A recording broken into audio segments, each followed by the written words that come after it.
Challenging day, a hopeful day, a lot of mothers and fathers and family members with their hearts in their throats. I want to get your insight, your level of confidence into if we will actually see the beginning of a release and some of these people coming home. Firstly, Molly, let me say happy Thanksgiving and thanks for having me on. Israel waits with bated breath.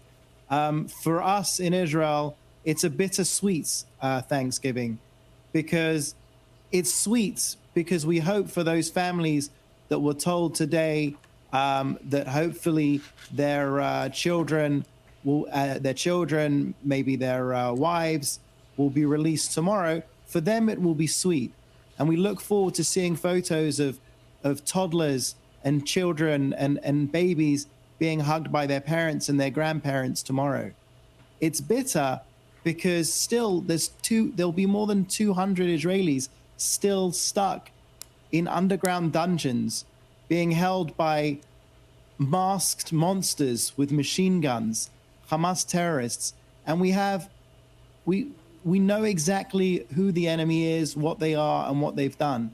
So we're waiting with hope and prayer that those families are reunited tomorrow. But again, we know who we're facing. I absolutely, and that's part of the challenge here, and what's been so heart-wrenching to see all of this unfold. We know that the first group's expected to include women and children, among them an American girl, a little 3-year-old. Here's how her aunt talked about this situation. We hope and believe she should be. She's a 3-year-old child who should never be a hostage anywhere in the world, and we only hope that she is. Her birthday's on Friday. She's turning 4, and she should not be spending her birthday somewhere in the dark in Gaza.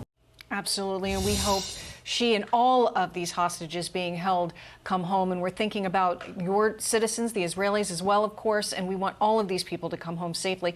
This was described by a government official as very complex.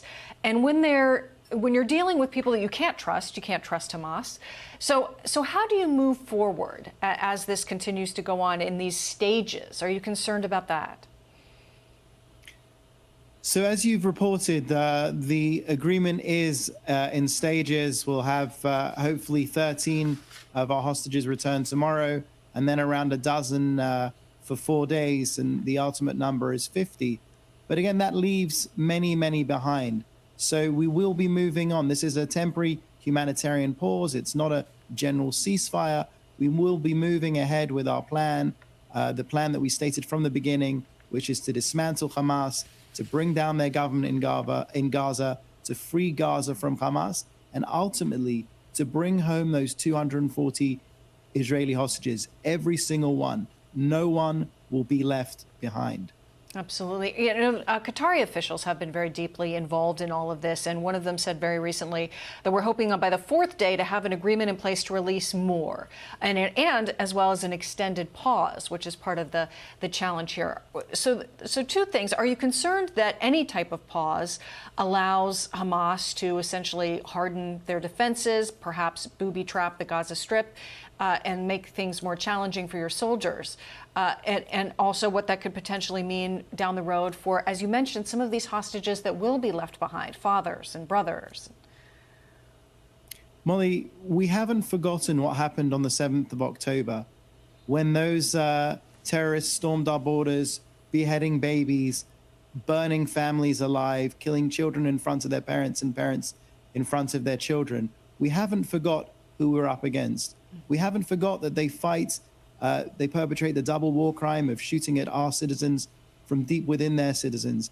It is a very, very complicated urban warfare, and the deal itself is very complicated. But I want you to understand that this war has affected every single Israeli. My friend's son is being held in Gaza. Every single Israeli knows somebody who has been killed or is being held. And we pray for their return. We pray for their return very, very soon. And we will plow ahead with our mission, because we can't allow a terrorist regime like Hamas to sit on our border and do what they've said that they were going to do, which is repeat October 7th again and again and again. So tomorrow, will hopefully be a bittersweet day. It is, after all, Thanksgiving weekend. But then after that pause, we'll move forward. Obviously, we got to this point because we were hitting Hamas so hard. They desperately want a break. So we'll see where it goes. The ball is very, very much in their hands. They know that we want all of our people home. We'll do what we need to do to get our people home, and then we will continue the mission. A nerve-wracking day, and absolutely fighting for never again, for anything like this to happen to your citizens again. Thank you so much, Avi Hyman. We really appreciate it. Thank you for joining us on Thanksgiving, and we wish you a good Thanksgiving as well. Thank you. Happy Thanksgiving.